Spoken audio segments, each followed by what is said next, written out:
discover the techniques to break through. Hello guys, welcome to Yundel channel, and today's share is about discovering the techniques to our breakthrough. Each and every one of us deserve to have a breakthrough in our life. We must acknowledge it, we must be aware about it, and it is very important that we can discover it so we can use these tools in our life journey in order to live our best life. Of course, we need tools to live day by day in order to be inspired, in order to have the energy and strength to keep on going. It is very important that we know how to discover the techniques of our breakthrough. To discover the techniques to breakthrough, first we must find out breakthrough, and breakthroughs are stifled when we run out from hard truths.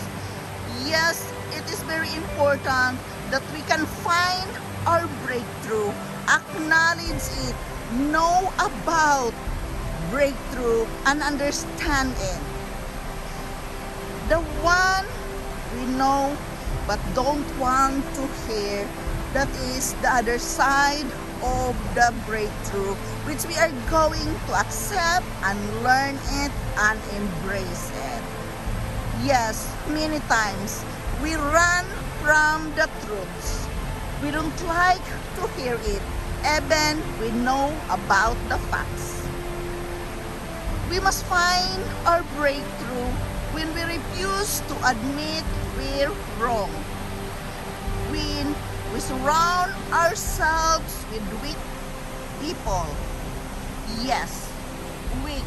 They are going to do something with it. When we repeat standard behaviors again and again. We must discover the techniques to break through when we leverage proven skills, when we cling to comfort, when we stick with familiarity, and with resist responsibility. Yes, guys, we must find out these things first before we can work what is the breakthrough of our life.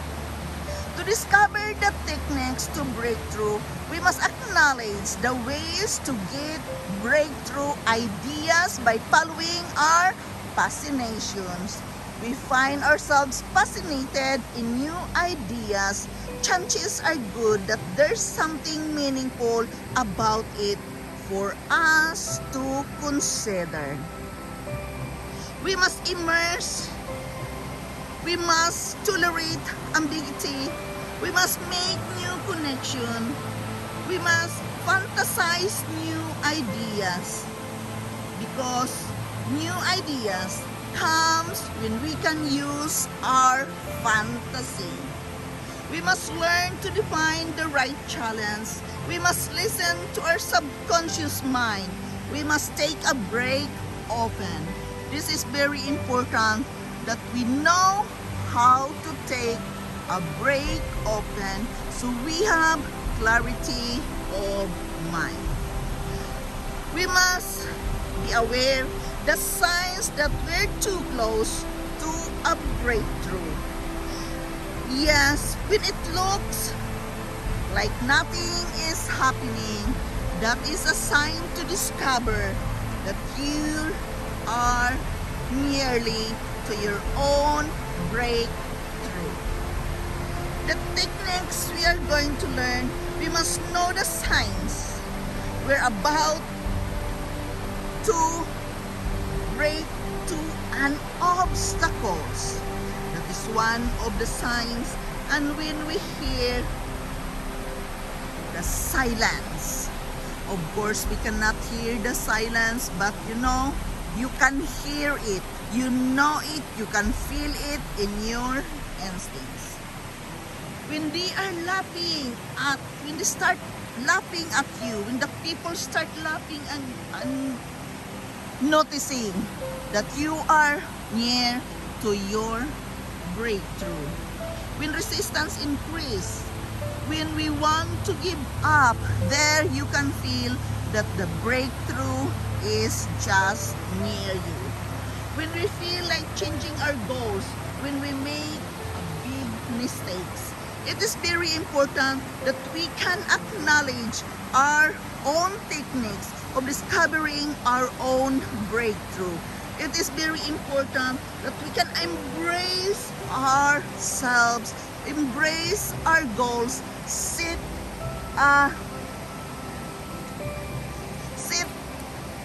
time for it, that there is a specific time to fulfill your breakthrough.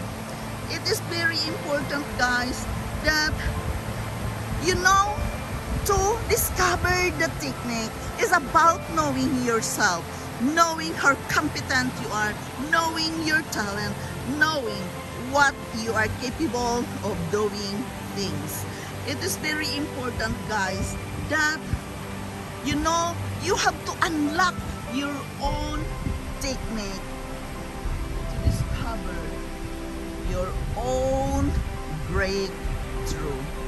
Guys, I am mumbling here. This is not easy because it is really about yourself. You know yourself, you know what you are going through, you know where you want to be. I'm mumbling in, I'm just preparing you what I read from the book. But to discover our own breakthrough, it's like opening a book within us. The technique, you are the one who is making it because it is different from one person to another.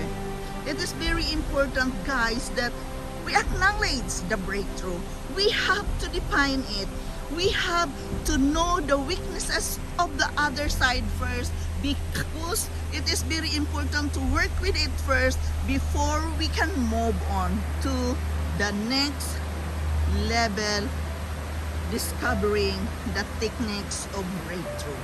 Guys, this is really very difficult for me. I have to accept it that I am having difficulty explaining these things, because you know it is very difficult, because first you must acknowledge yourself when you are refusing to admit that you are wrong, when we repeat standard behaviors, when we leverage proven skills, when we cling to comfort, when we stick with familiarity, when we resist responsibility. There's a lot of things to acknowledge first and to work with it first before we can discover and work with our own technique in breakthrough. It is very important to acknowledge those things first, your weaknesses, before you can move forward to the next level, before you can open your own technique to your own breakthrough. Each and every one of us has his own technique to he or her own breakthrough.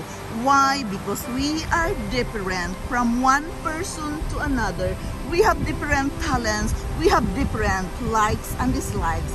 Therefore, you and you alone can discover your own technique to your own breakthrough. We all are different from one person to another. We have different likes and dislikes. We have different talents. Each and every one of us have different talents, have different ability and competence we are going to use in our life, in our work, and everything we are going through our life. So therefore, guys, how to discover the techniques in our breakthrough? Find your inner strength. Find your inner ability. Find what you really love doing. Do the things you love. Do it correctly. Do it sincerely. And most of all, do it from your heart.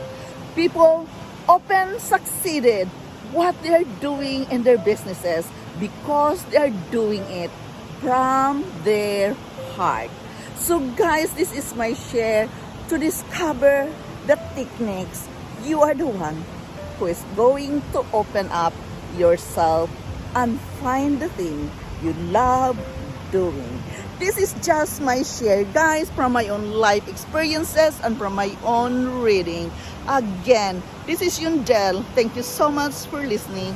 Thank you so much for being here with me today. I am forever grateful to each and every one of you coming here in my channel, supporting me in this life journey. Thank you so much, guys. I love you all and bye-bye.